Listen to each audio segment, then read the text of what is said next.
팔복의 말씀은 산상설교의 핵심으로 모든 그리스도인들이 갖추어야 될 8가지의 그 성품으로 3가지 특성을 가지고 있습니다.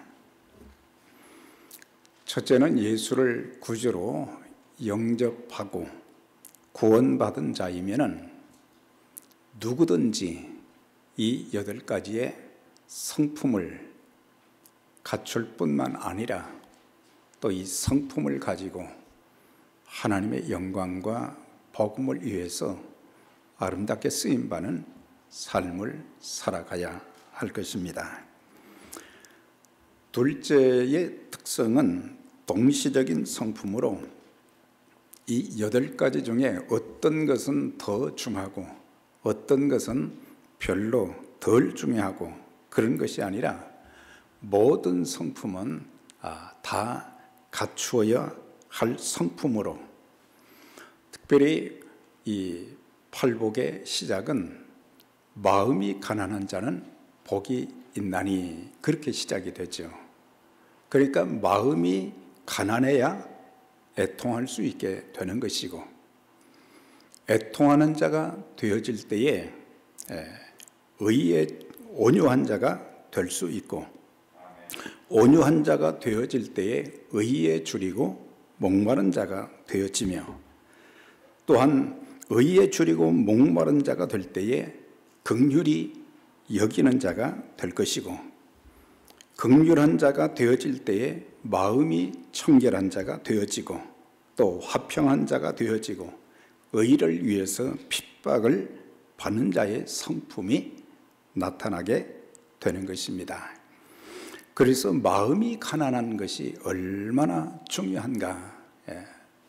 우리가 물질의 가난이 아니라 마음의 가난을 통해서 우리는 하나님을 만나게 되고 우리의 죄를 회개하게 되어지고, 더 나아가서는 하나님께서 공급해 주시는 은혜, 기쁨, 감사, 하나님의 축복이 넘치게 되는 것입니다. 세 번째 특성은 이 8가지 성품은 세상 사람들과 구별되는 성품으로 그리스도인들은 삶의 가치관, 또한 추구하는 것, 행동에 있어서 세상 사람들과는 어떻게 달라야 되는지 그 부분에 대해서 답을 해주고 있습니다. 예수님께서 바라시는 그리스도인의 성품이 이제 어떤 것인가? 첫째는 마음이 가난한 것이다. 마음이 가난하다고 하는 것은 하나님 앞에서 내가 죄인이라고 하는 그 마음을 갖게 되어지고, 그 죄를 회개하면서 이제 진실된 믿음을 가지게 될 때에 그때 천국이 이루어진다. 어떤 복이냐? 천국이 저희 것이라. 그렇게 말씀하셨습니다. 둘째는 애통하는 자에 대해서 말씀을 해주고 있어요. 사람들이 주로 무엇 때문에 애통하는가, 통곡하며 우는가, 그걸 좀 찾아보면 살다 보면 사랑하는 가족들 중에 한 사람이 세상을 떠나게 되었을 때에 장례식에서 그 슬피 우는, 애통하는 그런 가족들의 그 모습을 보게 되어지는데, 그럴 때 사람들이 애통하는 것을 보게 되어지고, 또한 그렇게 믿었던 사람들에게 배신을 당했을 때에 겪는 그 고통, 또 자녀가 겪는 정신적인 고통, 육체적인 고통, 삶의 여러 가지 참 고통 가운데 있는 그들을 바라보는 부모의 애통하는 그런 모습, 또 내가 모든 것을 투자해서 참 최선을 다해서 사업을 일으켰는데 그 사업이 이제 파산의 위기에 놓여 있을 때에 참 많은 사람들이 절망하면서 통곡하는 그런 모습도 보았어요. 그렇게 건강하던 사람들이 하루아침에 건강이 악화되어서 청천벽력 같은 심각한 질병을 선고받았을 때에 또 애통하는 모습을 보게 되고, 또한 사회적인 국가적인 재난을 당했을 때에 온 국민들이 참 통곡하는 그런 내용들이 또 성경에도 많이 나와 있습니다. 그런데 지금까지 열거했던 이런 모든 것들 보면서 참 이거 애통할 일이지만은, 그러나 주님께서 오늘 마태복음 5장 4절에서 말씀하신 그 애통은, 그 애통과는, 앞에 열거한 애통과는 다른 관점에서의 애통, 그래서 차원을 넘어선 그런 애통인 것을 알게 돼요. 주님의 애통은 어떤 애통이었느냐? 그것은 죄의 문제, 죄를 보시고 죄로 인해서 멸망에 가는 그 사람들을 보시면서 우시고 참 애통해 하셨던 것을 보게 됩니다. 영혼의 문제, 하나님 나라의 문제를 위한 그런 애통이 있어져야 된다는 것을 말씀해 주고 있어요. 오늘날 현대는 죄의 감각이 점점 무뎌져가는 그런 시대가 되었습니다.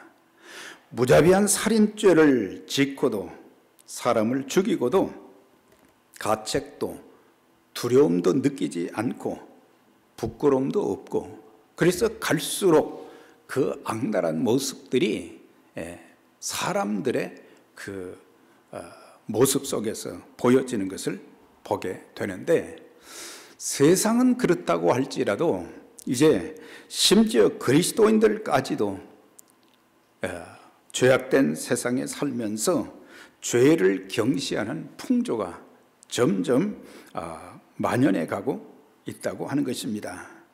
그래서 사람들이 이 팬데믹 같은 정말 어려운 시기, 전쟁의 위기도 있고 경제적인 위기도 있고, 이런 상황 가운데서 가장 듣기 원하는 것이 위로의 메시지나 소망의 메시지, 그런 것은 많이 원하고 있지만은, 사실 이 모든 것들이 죄의 결과로서 주어지는 현상들인데, 그 죄 문제를 놓고 하나님 앞에 통곡하면서 내가 지은 죄도 있지만 또 다른 사람들이 지은 죄도 있고, 다른 사람, 세상이 점점 노아시대처럼 죄가 관영한 세대가 되어가는 이런 모습을 보면서 그리스도인들이, 하나님의 자녀들이 애통하며 기도하는 그런 모습들이 많이 보이지 않는다고 하는 것입니다.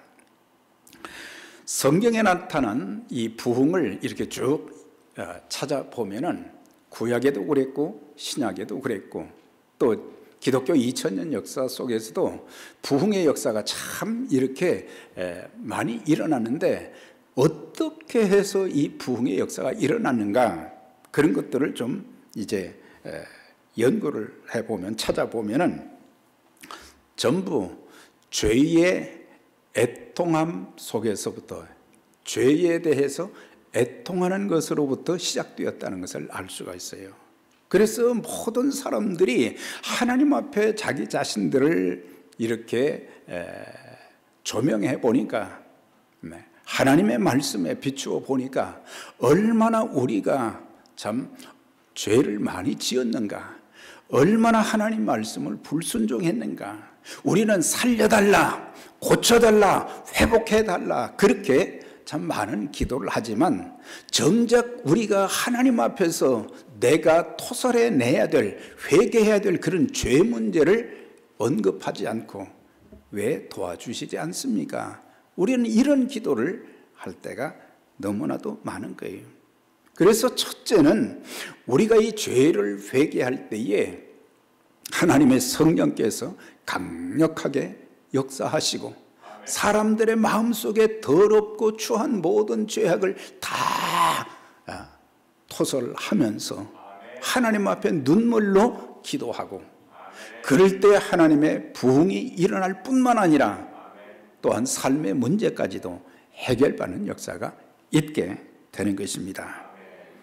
그래서 사실 죄로 인해서 처참하게 무너지는 그런 사람들, 우리 주변에서도 많이 볼 수가 있어요.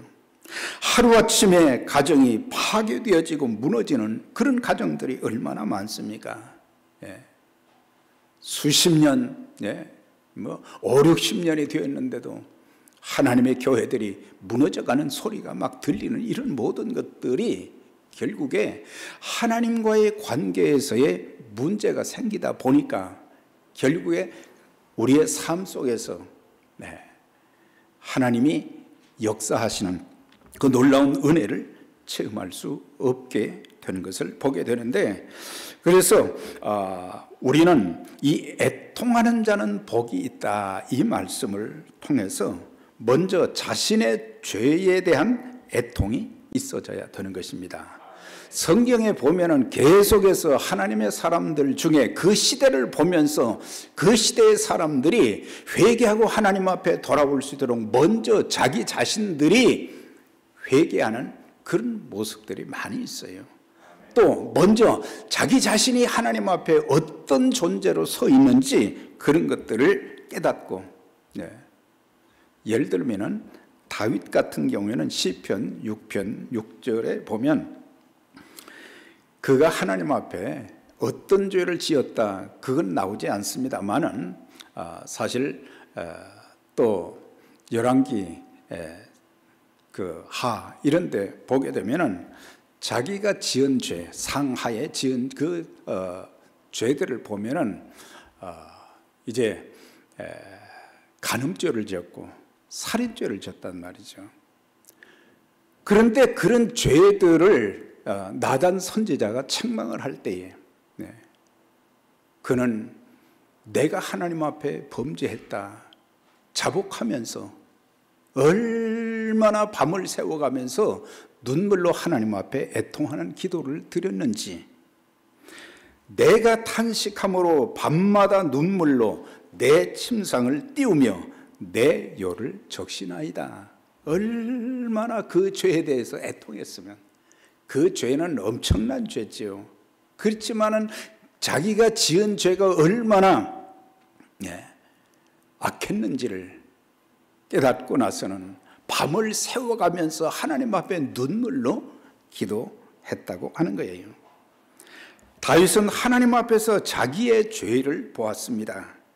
그리고 내가 하나님과의 바른 관계를 맺지 못하는 내 모습을 보면서 아파하며 침상에 이불을 적셔가며 회개 기도를 드렸을 때에 그 다음 말씀 보면 여호와께서 내 기도를 들어주셨고 여호와께서 내 기도에 응답해 주셨다고 하는 그 말씀이 그 다음에 나오는 것을 보게 돼요. 그래서 중요한 것은 애통하되 무엇 때문에 애통해야 되는가? 여러 가지 많은 것들 있지만 그 중에 첫 번째가 뭐냐? 내가 지은 죄, 하나님 앞에 바로 서지 못한 것, 하나님의 사람답지 못했던 그 모든 악한 것들. 다윗이 그런 고백을 했어요. 내 죄가 머리털보다도 더 많다 그랬어요. 머리털보다 더 많다는 것은 그만큼 성령께서 깨우쳐 주시니까 전에는 내가 죄가 없는 사람, 괜찮은 사람 그런 정도로 생각했는데 죄가 많다는 것을 스스로 자백하면서 하나님 앞에 회개 기도를 드렸던 것입니다. 인디안 선교사였던 데이빗 브리에너드라고 하는 선교사가 있는데 그는 1700년대에 이 선교 사역을 했던 사람인데 그의 일기에 이렇게 적혀 있었어요. 1740년 10월 18일자 일기장에 나의 아침 기도 시간에 나는 나의 영혼이 녹아내리는 것을 보았다. 내 속에 있는 사악함과 타락함을 목격하고 나는 울고 또 울었다 그랬어요. 사실 선교사가 죄를 지으면 뭐 어떤 큰 잘못을 범했겠어요. 그런데 일상생활 가운데 자기 자신의 모습을 하나님의 말씀의 거울에 들여다보니까 하나님께서 드러내 보여주시는데 그 죄가 너무 많다는 거. 그래도 내가 선교사인데 내가 이런 죄가 있었구나. 이런 것들을 내가 깨닫지를 못했구나. 그걸 깨닫는 순간 그는 눈물로 하나님 앞에 애통하며 기도했고 하나님께서 그를 귀한 선교사로 사용해 주셨다는 그런 이야기가 있습니다. 우리는 내 신앙과 삶의 모습에 대해서 내가 말씀대로 살지 못하고 신앙의 성장과 성숙을 이루지 못한 것, 덕을 세우지 못한 것, 좋은 본을 보이지 못하고 그리스도의 향기를 풍기지 못한 것, 내 스스로가 전도의 길을 막는 그런 모습을 보면서 우리는 애통해야 된다고 하는 거예요. 사람들은 웃는 것에 관심이 참 많습니다. 참 웃는 것에 관심이 많고 그래서 매일매일 웃으면 우리의 몸에 건강을 얻을 수 있다.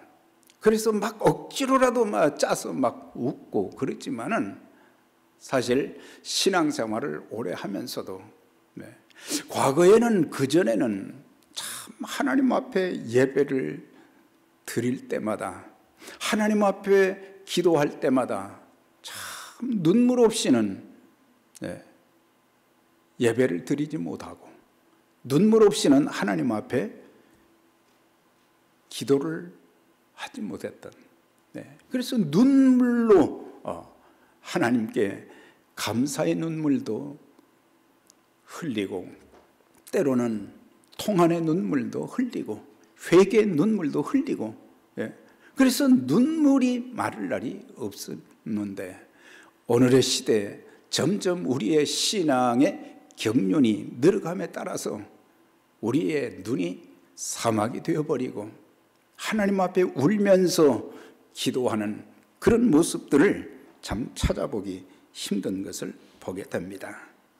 우리가 애통해야 될 것은 서로 사랑해야 되는데 사랑하지 못한 것, 용서해야 되는데 용서하지 못한 것, 정말 친절해야 되는데 친절하지 못한 것, 입술로 비판하며 원망하며 불평했던 것, 상대에게 깊은 상처를 주어 오랫동안 고통을 받게 했던 것들, 이런 것들 한 가지 한 가지 하나님 앞에 애통하면서 기도할 때에 하나님께서 우리의 하나님과 나 사이에 막힌 모든 장벽들을 다 허물어 주시고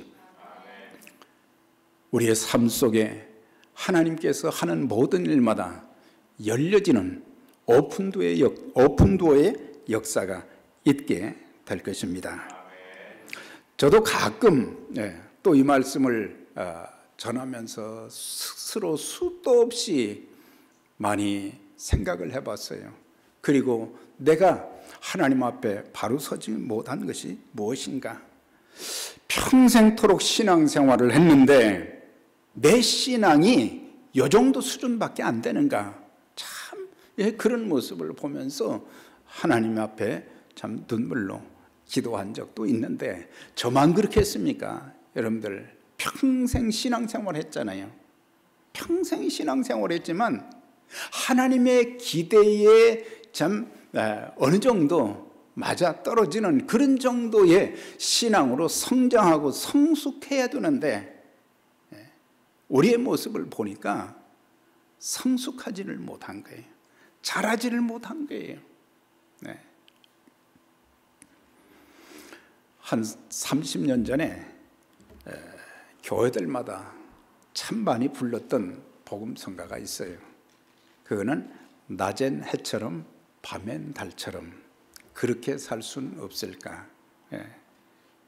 저도 그때 강단에서 엎드리기만 하면은 뭐 그 노래를, 그 찬송을 불렀어요.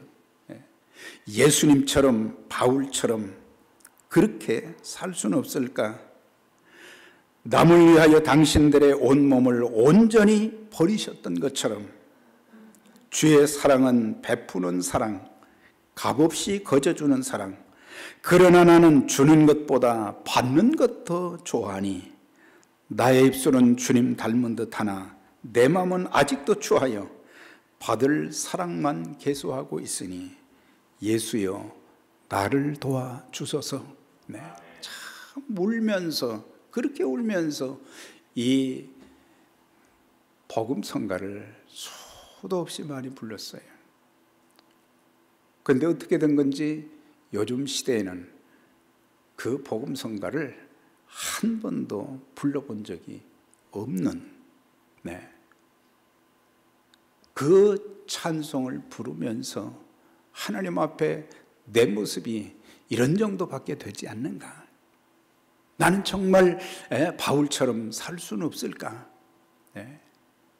나는 받기만 좋아하는 자가 아니라 주는 자가 되어지고, 내 모습은 좀 더 사람들에게 선한 영향력을 끼치고 덕을 세우고 그래야 되는데 아주 작은 것 하나 까지도 전부 내 중심으로 이기적인 그런 모습, 남을 사랑하기보다는 미워하는 것이 더 많고 용서하기보다 오히려 더 정죄하는 그런 일들이 많고, 그래서 정말 우리가 이런 부분들을 보면서 신앙의 가장 기본이 뭐겠어요? 믿음이요. 또 하나는 하나님의 자녀가 되었다면 하나님의 자녀답지 못한 내 모습을 보면서 우리가 애통하는 기도를 드릴 때에 하나님의 위로가 넘치게 될 것입니다. 또 한 가지 우리가 애통하며 기도해야 될 것은 다른 사람들의 죄악과 구원을 위해서 애통하며 눈물로 기도해야 된다고 하는 거예요. 첫째는 내 자신이 지은 죄를 하나님 앞에 내어놓고 회개하는 것이고, 둘째는 다른 사람들이 그 죄로 말미암아 하나님의 진노와 심판을 받고 지옥 형벌에 떨어질 것, 이런 것들을 바라보면서 참 애통하는 마음으로 하나님 앞에 기도하는 걸. 한 영혼이 천하보다 귀하다고 우리는 알고 있어요. 알고 있으면서도 우리는 구원받지 못한 내 가족들, 그 중에는 부모님들도 계실 것이고 내 자녀들도 있을 것이고 내가 가장 가까이 나를 아껴주는 그런 친구도 있을 것이고 다양한 사람들이 있을 것인데, 그런 사람들이 죄를 회개하고 예수님을 통해서 하나님께 돌아올 수 있도록 우리가 애통하면서 기도하는 그런 그 기도. 구약 성경을 보고 신약 성경을 보니까 하나님의 사람들은 전부 그 시대에 나라를 위해서도 나라가 풍전등화의 위기 가운데 있고, 그리고 아수르의 공격을 받아서 이제 북왕국이 망하고 또 바벨론에서 남왕국 유다가 또 멸망하고, 그런 멸망하는 그런 과정 속에 있을 때 하나님의 선지자 예레미야는 눈물로 그 민족을 위해서 기도했다고 했어요. 예레미야 9장 1절에 보면 누가 나의 머리를 물로 채워주고 나의 두 눈을 눈물샘이 되게 하여 주면 죽임을 당한 딸 내 백성을 위하여 주야로 울리로다. 눈에서 그 백성들을 위해서 눈물로 기도했는데 차라리 하나님께서 내 머리에 내 머리를 전부 물로 채워서 그 물이 눈을 통해서 계속 나올 수 있도록 내 백성을 위해서 눈물을 흘리며 하나님 앞에 그렇게 기도하면 좋겠다. 여호와의 양떼가 사로잡힘으로 말미암아 눈물을 흘려 통곡하리라 그랬어요.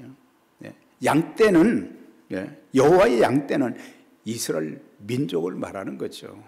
그 당시에 유다 민족을 말하는데 그들이 겪을 그 고통과 아픔, 그런 것들은 이거는 저 건너편에 있는 일이다. 그게 아니라 하나님의 사람들은 자신뿐만 아니라 또 이 세상에 속한 죄인들, 또 우리의 동족들, 그들을 가슴에 안고 하나님 앞에 눈물로 기도해야 되는데 사실 내 기도하기도 더 그냥 바쁘다 이 말이에요.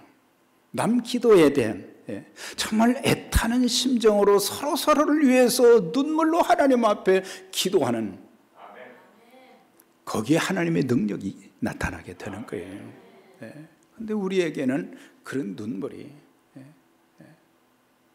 여러분들이 예배를 드리고 나서, 여러분들이 또 중보 기도를 드리고 나서 의자에서 일어나게 됐을 때 여러분들의 눈에 얼마나 눈물을 닦고 밖으로 가셨어요.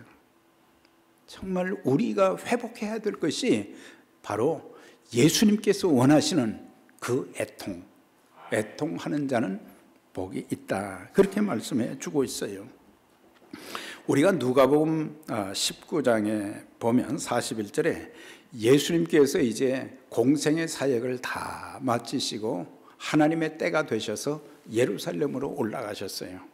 예루살렘에서 일주일을 지나시고 그 다음에 이제 잡히셔서 또 결국에는 십자가를 지시고 모든 인류의 구원을 위해서 자신을 참 십자가에서 생명을 버리신 그런 그 내용들이 나오는데, 예루살렘에 딱 올라가셔서 예루살렘 성을 보셨다 그랬어요.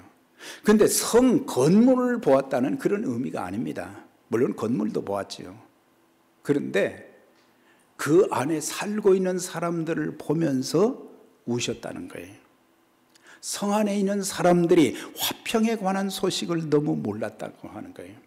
하나님의 사랑을 몰랐고, 그 사람들은 이제 인류의 구원을 위해서 이 땅에 오신 예수 그리스도를 거부했고 그 다음에 십자가에 못 박는 그런 일을 하게 되어지고, 그들이 받을 그 형벌을 생각하니까 그들이 받을 모든 고통을 바라보시면서 주님께서는 우셨다고 하는 거예요. 그리고 히브리서 5장 7절에 보면은 그는 육체에 계실 때 자기를 죽음에서 구원하실 이에게 심한 통곡과 눈물로 간구와 소원을 아뢰셨다. 이 내용은 예수님께서 십자가를 지시지 않기 위해서 안 지도록 기도한 것이 아니에요. 예수님을 거부하는 사람들, 죄 가운데 있는 자들이 멸망할 것을 바라보시면서 심한 통곡과 눈물을 흘리셨다고 했어요.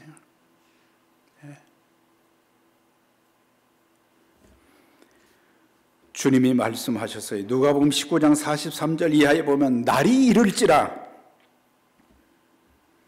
내 원수들이 토성을 쌓고 너를 둘러 사면으로 가두고 너와 및 그 안에 있는 내 자식들을 땅에 메어치며 돌 하나도 돌 위에 남지 아니하리라. 장차 예루살렘 성이 멸망할 것을, 그러니까는 바벨론의 침략을 받아서 그런 고통을 그들은 겪었던 사람들, 그런데 장차 이제 그리스도께서 이 사역을 감당하신 후에 사실 40년이 되어서 예루살렘에 어떤 일이 일어났어요? 로마의 타이터스 장군이 예루살렘을 공격을 한 거예요. 그 성을 지켜보려고 안간 힘을 썼지만은 결국에 성이 다 무너지고 얼마나 많은 사람들이 죽임을 당했는지, 그때 당시에 2000년 전에 100만 명이 죽임을 당했다는 거예요. 얼마나 로마 군인들이 잔인했던지 어린아이들을 말이죠, 들어서 그냥 패대기 쳐서 죽였다는 거예요. 그게 왜 그러느냐? 그들은 화평에 관한 일도 몰랐고 예수 그리스도가 어떤 분이신지도 몰랐고 자기들이 하나님 앞에서 어떤 선택받은 민족으로서의 신앙생활을 해야 될지 그런 것도 몰랐고 그저 눈앞에 보이는 것에만 관심을 쏟고 그들의 예배에 그들의 기도에 눈물과 애통이 없는 그런 삶을 살다가 엄청난 고통을 겪게 되는 그것을 주님은 미리 내다보시고 그 백성들을 위해서 우셨다고 하셨습니다. 이 시대는 마른 눈을 가진 성도들이 많지 않습니다. 요즘은 믿는 자들에게서 눈물의 기도를 찾아보기가 참 쉽지 않습니다. 네. 젖은 눈을 가진 성도들이 교회에 가득할 때에 영혼들이 구원받는 역사가 있게 될 것입니다. 네. 우리는 정말 하나님의 교회가 빈자리 없이 가득 차기를 원하고 교회 부흥을 위해서 그렇게 기도하지만 더 중요한 것이 무엇이겠어요? 네. 우리의 눈에 눈물이 없는 거예요. 애통하는 마음으로 하나님 앞에 기도하지 않고 회개하는 그런 마음으로 기도하지 않고 네. 그래서 우리가 회복해야 될 것이 눈물의 기도는 하나님의 역사를 앞당길 수 있는 거예요. 열왕기하 20장에 보면은 거기에 보면 히스기야 왕이 이제 사형 선고를 받았어요. 네. 사형 선고를 받고 난 뒤에 그는 하나님을 원망하기보다는 벽을 향해서 하나님 앞에 참 기도하는데 얼마나 애타는 마음으로 기도했던지 하나님께서 나중에 뭐라고 하셨느냐, 내 기도와 눈물을 내가 보았다, 그렇게 말씀하셨어요. 하나님이 보신 것은 눈물의 기도를 보신다고 하는 것, 믿음의 기도, 눈물의 기도를 보신다고 하는 거예요. 네. 하나님께서 저와 여러분들에게 내 눈물과 기도를 보았노라, 그렇게 말씀하시는 음성을 듣기를 원합니다. 내가 그렇게 애타는 마음으로 눈물로, 그래서 하나님께서 그에게 사형 선고받았던 그의 병을 고쳐주시고 수환을 15년을 더해 주셨다 그랬습니다. 자, 애통하는 자는 복이 있다고 하셨습니다. 시편 32편 1절 이하에 보면 허물의 사함을 얻고 그 죄의 가리움을 받은 자는 복이 있도다. 마음에 간사가 없고 여호와께 정죄를 당치 않는 자는 복이 있도다 그랬어요. 어떤 사람들이 복이 있다고 그랬어요? 네. 죄의 가리움을 받았다는 것은 죄 용서를 받은 자들이 복이 있다 그랬어요. 성도의 애통은 참된 회개가 있고 우리를 성화와 성숙의 자리로 인도하는 것입니다. 더 나아가 죄가 다른 사람들을 괴롭게 하고 망하게 하는 것을 바라보면서 애통하며 기도하는 자리로 나아가게 될 때에 그런 자가 복이 있다고 하는 말씀인 거예요. 초대교회 교부였던 크리소스톰은 이런 말을 했어요. 죽음을 슬퍼하는 자가 복 있는 자가 아니며 죄를 슬퍼하는 자라야 복이 있다. 주님의 심판대 앞에 끌려갈 죄인, 변호해 줄 자가 없다면 지옥불에 던져질 것이 확실하다 그랬어요. 그러니까 지옥불에 들어갈 그 영혼들을 위해서 하나님 앞에 눈물로 애통하는 마음으로 기도하는 자가 정말 복이 있는 자라고 하는 것입니다. 네. 그런 사람들에게 주님께서는 저희가 위로를 받을 것이며 그렇게 말씀하셨어요. 여기서 위로라는 단어는 곁에 부름을 받아 누군가 서 계시다. 그러니까는 하나님께서는 위로의 하나님이신데, 하나님께서 우리가 고난 가운데 있을 때, 진실로 애통하며 눈물로 기도하게 될 때 우리를 위로하시기 위해서 주의 영 성령님을 보내셔서, 그래서 성령님을 보혜사라고 불렀잖아요. 예수님도 보혜사셨어요. 그래서 요한복음에는 다른 보혜사를 내가 떠나가면 다른 보혜사가 너희에게 올 것이다, 그렇게 말씀했거든요. 보혜사라는 것은 뭐예요? 옆에 와서 위로해 준다, 그런 뜻이에요. 위로 정도가 아니라 거기서 힘을 주시고 능력을 주시고 은혜를 주셔서 다시 일어서게 만들어 주신다고 하는 거예요. 그래서 보혜사라는 뜻은 위로한다, 돕는다, 상담한다, 변호해 준다는 그런 뜻인 것이에요. 하나님은 위로의 하나님이시고, 또한 그리스도께서도 위로의 주님이시고, 또한 성령님도 위로의 영이신 거예요.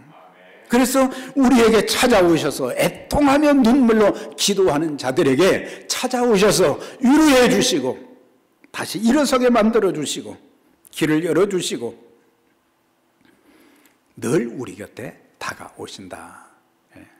사실 요즘 같은 시대에 위로해 줄 사람들이 없는 것이 가장 힘든 거죠. 내 옆에 가까이 있는 사람들이 나를 위로해 주고 나를 세워주고 나를 붙들어주고 나에게 용기를 주고 나에게 힘이 되어지고 좀 그래야 되는데 그런 사람을 만나기가 쉽지 않다는 거예요. 우리 교회 모든 성도님들이 저를 비롯해서 한 분 한 분 그런 분들이 되시기를 바랍니다. 저런 위로자를 하나님께서 나에게 붙여주셨다. 사실 속은 다 그냥 헤어졌어요.